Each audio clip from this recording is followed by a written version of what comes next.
do, I'm just going to stop this. I've done this so many times, I can tell you what he's going to say. So Bill Murray is talking to, and I believe the woman's name is Andie MacDowell, and he says, what are you looking for in a man? And I think the first thing she says is somebody who plays a musical instrument, and he says, oh, I do that. Somebody who calls his mother and talks to his mother. He said, I talk to my mother 2 or 3 times a week. She said, someone who loves children and can change a poopy diaper. And he said, does he have to say the word poopy? And then the issue with it is the fact that no matter what she says, he agrees. And obviously, Bill Murray has a very poor sense of self-awareness. He's also very interested in currying her favor, pun intended. But I think sometimes in the workplace, we are the same way. We think that we can be whatever other people want us to be, and I think that is a very dangerous place to go as a leader. Another topic, which could be another whole series of presentations that we won't talk about today, is if you're going to learn about yourself, you need to have a high degree of emotional intelligence. And again, without getting into great degree of information, if you don't know much about emotional intelligence, there are probably a number of people here that can help you with that. Or you could always pick up Daniel Goleman's seminal work, Emotional Intelligence. StrengthsFinder. I mentioned at the outset, Tom Rath started this research a number of years ago. Gallup has bought the information. So how many of you have taken the StrengthsFinder assessment? Raise your hand. So it's more international than I thought. I actually use this with a number of groups now, and I also use it with my students at Vanderbilt University because it helps them understand themselves as they get into a group project. The word strength is a misnomer. It should really be the word talent, because we all have inherent talents, but there are probably many talents that we have, or maybe some talents that we're not aware of. So, because I know what the slides are going to say. In the Gallup StrengthsFinder library, there are 34 talents listed. And the talents are broken down into 4 subcategories. One is executing, one is influencing, one is relationship building. The final one is actually strategic.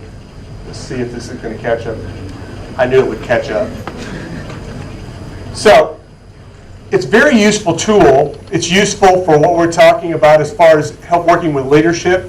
But you can also use this tool in team building and a number of other situations. So again, those are the 4 categories. It's a good thing I've looked at this before so I can remember what the slide said.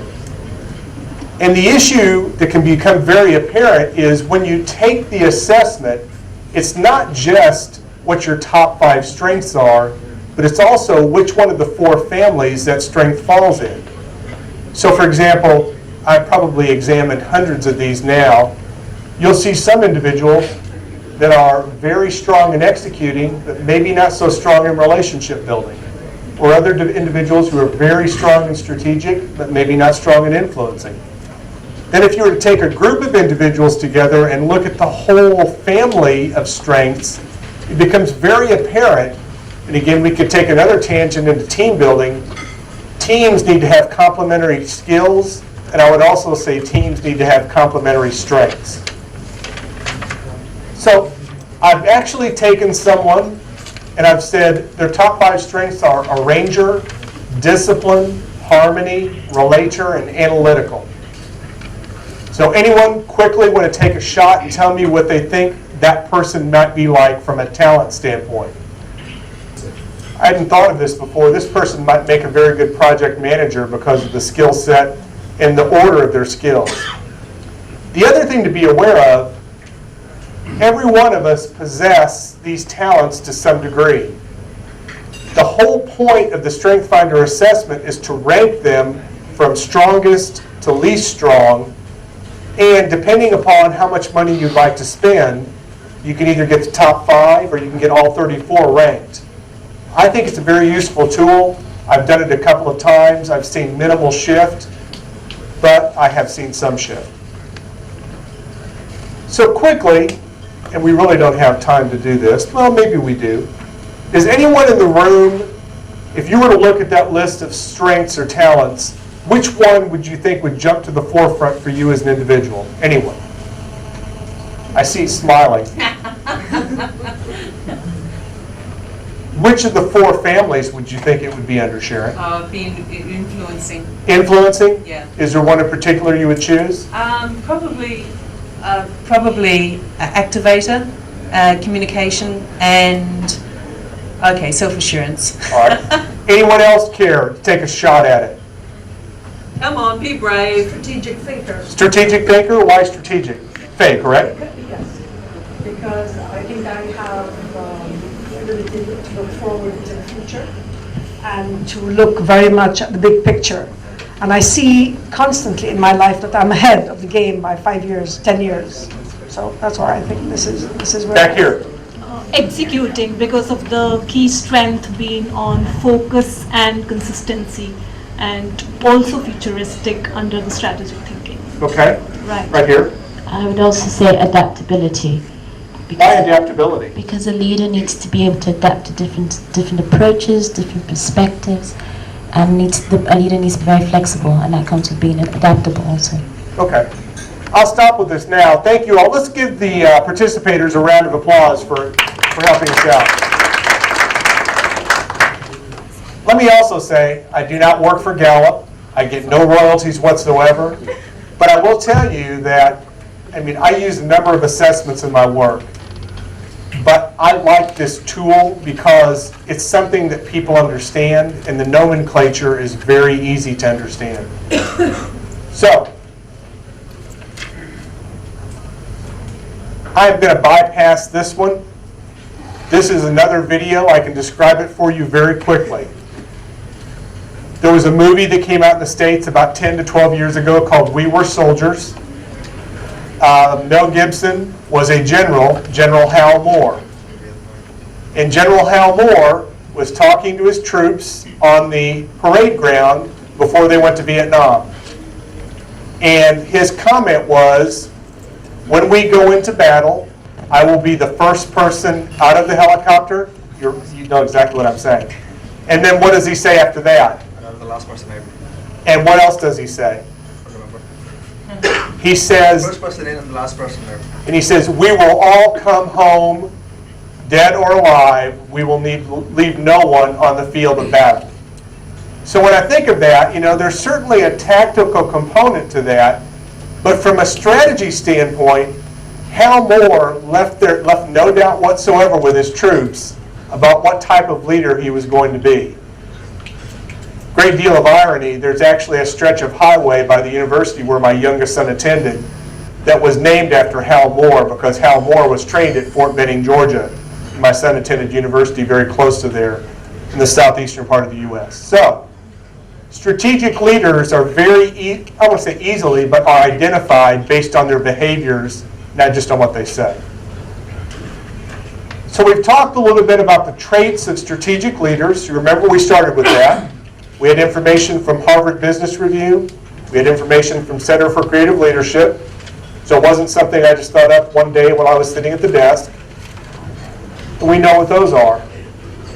We also, what I thought I would do is take a shot at if there are strategies or strategic leadership competencies, which of the talents under StrengthsFinder might they best relate to? So, for proactive and forward-looking, context, futuristic, strategic, ideation. So if you are someone who possesses those talents, that might really help you leverage that particular strength as a strategic leader. Likewise, if you go to complexity, connectedness, and learner. How many of you in the room are the kind of person that can look at a group, maybe gather information and find the connections within that information, even though it may be unrelated? Anyone else? Did you raise your hand? Okay. So connectedness, complexity is something that we deal with more and more every day. I always tell my students, I said, the competitor for you in your business life is not the person sitting next to you. It's not the person in the building down the street. It's the person that halfway across the world. Because the complexity of business continues to get greater just based on our ability to do what we do from wherever we are. Some other of the strategic leadership examples and also the talent that underlies them. Alignment and engaging, adaptability, includer and developer. Making decisions, responsibility, command, discipline, and focus. And then for learning and adapting, analytical and learner. Any question at this point before I move on toward more of the conclusion of the presentation? This presentation goes much more quickly without the video, but the video is very good. I'm no Mel Gibson. Some of the others, proactive and forward-looking, strategic, challenging the status quo. How many of you are in roles where you feel like you have to challenge the status quo? Every day? So certainly strategic thinking would be one of those, but I think also futuristic might be another one of the talents that would challenge that. Dealing with complexity, executing, learns and adapts, strategic, and in fact there is one of the talents in StrengthsFinder called learner. And I would imagine that a group like this, the fact that you're here, I would predict that probably at least a third of this room would have learner in your top 5 because you're here learning. So understanding your talents is really just a start. You've got to understand not only what your talents are, but there is a slide I did not put into this presentation. Let me tell you the story of that slide. There's a young man, I say he's young, he's 30-something now, who plays a little bit of golf. And this young man played his first round of golf when he was 2 or 3 years of age. He won his first tournament when he was 4. He was a national junior champion, I believe, when he was 8. So he had an innate talent for hitting a golf ball. Sorry about that. But having a talent is not enough. You need to understand, how can I better adapt and how can I better learn how to use his talent? So if I were to ask you, if you have a skill, how do you improve that skill? What would you answer? Practice, exactly. So if I have a good talent for playing golf, how am I going to get better at playing golf? Good at practice. You also need to understand the rules of golf. So who here has a foot wedge? What is a foot wedge, sir? So a foot wedge is what you use when you hit your ball into the tall grass or you hit it out of bounds. You kick it back over into play. You really don't do that in official golf. But if you understand the real rules of golf, you understand there are boundaries on the course, correct? And if you hit the ball in the water, certain things occur. Then you also learn how to adapt to some of the external circumstances in golf. What are external issues that come up during playing golf that you can't plan for on a sheet of paper? The weather. So who here has ever hit the ball into the wind? Does the ball go as far when you hit it in the wind? All right. What if the ball is blowing from left to right? Do you have to adjust where you hit the ball? Same thing. Every talent, just having the innate talent is not enough. You need to understand how to use that talent and how to apply that talent. I use the Tiger Woods example in golf because he actually did start playing when he was 2. So talent times investment equals strength. Just having the talent is not enough. Also, this ties in very well with leadership and developing leaders. So I would imagine this is probably not new information for most of you, but if leaders are going to be developed, 70% of what they need to do has to do with getting them in the right experiences.